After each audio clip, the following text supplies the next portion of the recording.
Good morning. Hello, my name is Emma and welcome to Self-Growth Uncensored. Today, I have my notes and I really wanted to talk about feminine energy, what it is, and then actual tangible ways to connect to it. Because I've watched a lot of videos on this because it's something I'm really interested in exploring and learning about, and through doing that, I've seen that there's a lot of information out there, but not necessarily ways to practice it action-wise. So that is what I really wanted to write some notes on today. I have 5 steps: tangible, action-based, and also some informative steps I want to talk about. So, number 1, feminine energy is all about connecting to your body, living passionately and in a way that is very receiving, open, and in flow. It's the opposite of the masculine. Oh, my dress is gonna fall off. It is the opposite of the masculine, which is very go-getter, in charge, just trying to think of a person. Chris Pratt. First thing that comes to mind. Of course, Chris Pratt. I mean, come on. He's a fine fella. But just that it's very manly. It's very dominant. Okay? Feminine is the opposite. It's very receiving. It's very open. It's very loving. It's very light. It's love. So, the first way to connect to that, I wrote down self-care and validation through emotional regulation for yourself. Some tangible ways I like to do this is connecting to my love language and giving myself the love that I like to there's different forms of love. There's words of affirmation, physical touch, quality time, gift giving, and acts of service. So through giving yourself love through your love language, which you like to receive from other people, you'll feel more of that love in yourself. So starting with words of affirmation, a tangible way to do this is through affirmations. I know it sounds so obvious because it's actually in the love language word, but it's really helpful because that is the love language. And if you give yourself that validation, you look at yourself in the mirror, I mentioned this in another video, and you tell yourself all of the things that you're proud of, all of the things that you love about yourself, and that really highlighting your positive qualities. That is about what words of affirmation is and how I prefer to use it. The second, physical touch. I get so excited when I talk about this because it's my favorite thing to do. I could honestly spend the entire day and give physical love to myself in the sense, that sounded bad, in the sense of face masks. Never mind, forget that. I was not meaning in that way. In the sense of face masks, baths, I'll go in the hot tub.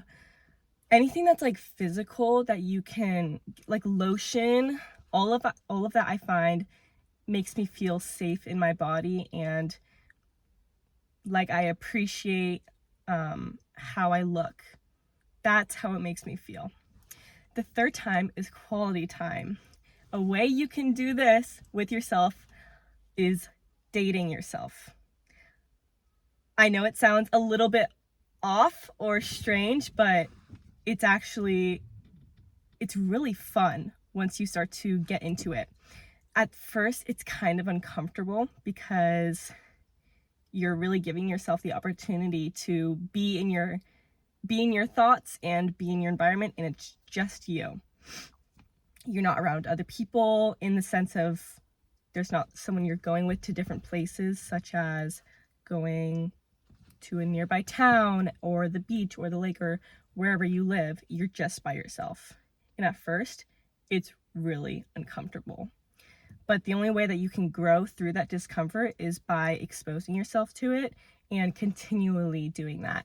You'll find after a while, it starts to be a little bit less uncomfortable, and you'll get to this point where you actually start to enjoy by yourself. And by doing this, I actually got to the point of when I was given the option to hang out with other people or hang out with myself, sometimes I would rather do it alone. Sounds crazy. I would have never thought I'd get to this point a couple years ago, because I felt like I always wanted to be around other people and that I needed it. But after practicing being by myself consciously, it got better and it got more fun, and I got to appreciate my company. I mean, I can have conversations with myself in the car now. Like, I'll be driving on my day, I'll get all ready, you know, do my hair, get on a cute outfit, bring a book, my AirPods, my phone. I'm planning on watching Gilmore Girls or whatever the hell I want. And it's so much fun. I think that you should give it a shot and see what happens. Okay. Next one. Oh, okay. We did 3 love languages. The 4th one, gift giving. Yeah, gift giving. This is self-explanatory again, kind of like physical touch, where you can go out and buy yourself something little. Honestly, now that I'm thinking about it, you don't even have to buy yourself something. You could go into a field and make yourself a flower bouquet and give it to yourself. That is an act of love. It's a gift in the form of physicalness. Or you could go to the coffee shop and buy yourself coffee. It's a gift. You could go to the beach and pick up shells to make something out of it. That is a gift that you're giving to yourself. And then the last love language, what was it? Acts of service. See, this is actually the bottom of my love language, so I don't really do things with it all that much. But the first thing that comes to mind is making sure that your environment is clean, because environment impacts our mental state so heavily. This kind of ties into one of my last points, but it is actually insane how much a clean room can impact your thoughts, your feelings, your emotions, all of it. So by keeping a clean room, you're doing yourself a service of clearing out your mind and keeping it sane in there. Okay, so that was step 1, self-care with validation and emotional regulation that you give to yourself. Okay, step 2 is getting connected to your body and feeling very, very grounded. So one of my favorite ways to do this is so simple, but it's dancing. It does not matter what kind of music, it does not matter how, just anything that will get you out of your head and into your body. Because the head, it's very masculine. The body, that's where you connect to your feminine energy. And trauma and resistance, it's stored in the hips. So there's a plane going by. Thank you. Okay. It's stored in your hips. So when you dance freely without any, I mean, if you want to, you can do a robot, but I don't really know someone who's feeling in their flow with the robot dance.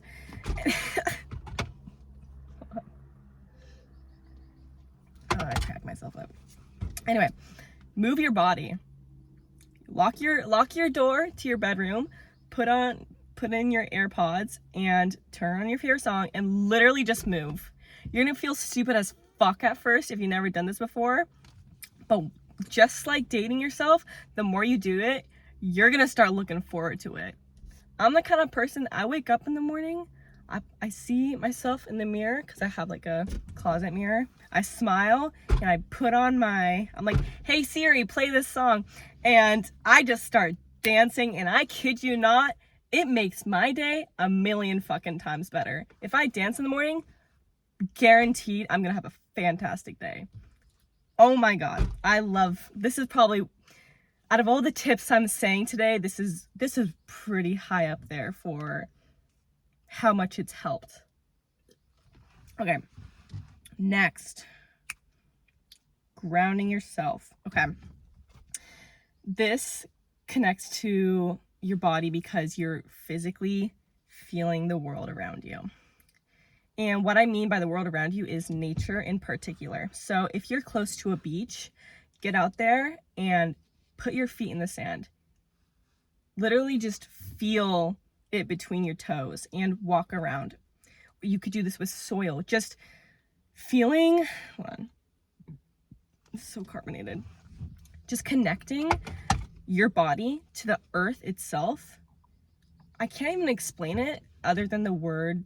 It just feels so grounding, and it really gets you out of your head, and just like you're so present. And then you can notice things around you. You can hear the birds chirping. You can see the wind blowing through the leaves in the trees. It's probably the best way to get out of your head, honestly. Or sunbathing. Oh, if you go to the beach and you just sunbathe and you feel the sand in your toes and you feel the sun on your skin and you hear the water. Oh, babe, you cannot get more in with your feminine energy and grounded than that. I'm sorry. I don't know what else to say other than that. Another way to connect to yourself bodily wise is giving yourself a scalp massage. You could do this with your hands, or you could buy one of those things on Amazon that it's like a bamboo sort of scalp, or there's that thing that goes like that. Oh wow. If I'm if I'm cuddling with somebody or like a friend and they start giving me a head massage, whatever I was thinking of, what was that? What was I thinking of? I'm sorry, I just feel so connected to my body right now. I don't even know what I was worrying about. That's how it feels. Just give yourself like a nice little head massage. It's nice. Or putting lotion on body. Just connect. My phone got way overheated in the sun. Anyway, I want to bring on my fourth point, and that's being open and allowing yourself to receive from other people. So this is something that I've really grown on because I've always been raised to have this belief of being independent and self-sufficient. When I was little, my favorite song was I Can Do It on My Own. So that speaks for itself for what my mindset has been for a very, very long time. And when I was doing my research and discovery of this whole feminine energy thing, which is what I'm talking about right now, one of the points that didn't quite click with me was the whole receiving energy, because when I heard that, I took it as you can't be independent. That did not resonate. But what I've kind of discovered a little bit is that there's a limiting belief there. Every belief that we have is a limiting belief. So for me, I had the belief independence or lack of independence equals weakness. If I can't do everything on myself, if I accept help for other people, if I ask for help from other people, that makes me look weak. Saying this out loud, that doesn't sound very true. That sounds like something that is a construct of my own mind. So the best way to overcome that is reprogramming your brain. And you can do this, I like to do this, through affirmations. Affirmations that are instilling what I would like to believe. So things such as, I allow myself to receive. I'm being open. I'm choosing that it's okay to be vulnerable and to open my heart and share my emotions. Okay. Physical aspect, I have, before going into that, where this came from is two beliefs. And this is for a lot of people, I'd say, who feel comfortable in their independence and feel uncomfortable to accept anything from other people. It comes from two limiting beliefs. One, I don't feel safe receiving, and two, I don't feel worthy of receiving. So when you're doing your affirmations, focus very heavily on rewiring those two beliefs. Okay, now getting to the physical world aspect of it, because that's with your brain. Now, number 1, allow men to open doors for you. It naturally feels good to receive. And for the masculine energy, it naturally feels good to give. So by just allowing, like if you and a man come up to the door, allow yourself a second or two and he'll pick up on it and he'll open up the door. Then it's kind of a win-win, because you're receiving and he's giving. You're both in your natural polarity. It's wonderful, actually. It's like a little moment of time where you just feel like, oh, thanks for opening the door. Stuff like that. And then also accept compliments. Do not deflect them. If someone says, oh, I really like your dress today, you don't say, oh, thank you, but there's a stain on it, like, look great. No. You say, thank you, I appreciate that. And you move on. Point blank. That's it. There's no need to deflect or push away. That's a subconscious behavior that ties back into, I'm not worthy of receiving that compliment. It all comes back. It all cycles back to these subconscious behaviors that you need to rewire. Okay? The final, number 5. Oh, I love this one. Taking time to discover your dreams and your passions. Okay. I want to start this off by saying it is okay if you don't know what your dream is and what your passion is. It can feel very, very pressurizing, like a lot of pressure on you to feel like you have to discover your purpose right away. It's not like you're gonna discover your purpose in one day. Okay? That is a journey in itself. And all you can do to do that is to look inside of yourself and inside your heart and your mind to find out what gets you excited. That's the main thing that you want to look for, because we use the words like passion and purpose so much, it almost loses its meaning of itself. It really just means what gets you excited and what makes you happy. Point blank. I want to share a journal prompt that you can do in order to kind of bring up these passions that you have. Okay. It says, what topics make me start talking fast or with excitement? What topics make you start talking fast with excitement when you're with somebody? That energy that you bring to the conversation, that is the emotion of excitement and passion. There's some reason why that gets you excited. Like for me, I could talk all day about self-development, self-love, self-care, self-improvement, all of in that area. I light up. I start glowing. And when I'm talking to other people about it, like I see them smiling on their face because they feel how excited and passionate I get about it. I'm just like, like a big ball of energy, and they can feel it. So that's like such a great way to begin to discover these amazing passions and hobby potentials for you, and maybe even a business one day. Just saying. Okay. Other than the journal prompt, another way that you could do this is with a Pinterest board. If you go on Pinterest and you look up like dream life or aesthetic life or blah, blah, blah, blah, find pictures that you're like, that make you feel like you get that little like, oh, whoa, that's so cool. And then just start looking and like picking up little pictures or videos and blah, blah, blah. You have those desires and those emotions for a reason. It is absolutely available for you to have those desires. So by putting it in a concise spot, you're telling your brain, this is a potential for me. And especially if you're working on your limiting beliefs at the same time, those are going to work together. Okay?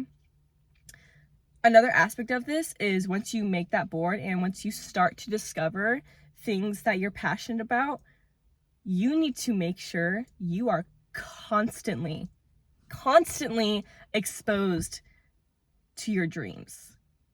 Expose yourself in your environment. Like I said earlier in this video, your environment has an immense impact on your brain. If you have a messy room, you're gonna have a messy mind. You have a clean room, you're gonna have a clean mind, okay? So if you are infusing your room, like with pictures or quotes or posters with things that you want to have in your life, or qualities that embody who you'd like to be, your dream self, you best put those up there.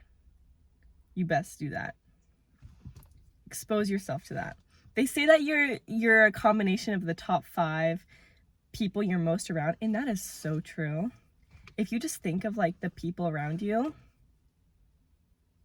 you're literally a combination of them. It's crazy. Okay, that is all that I have for today. I hope that you got some good knowledge and tips and things that you'll try and actually implement after this. I'll see you later.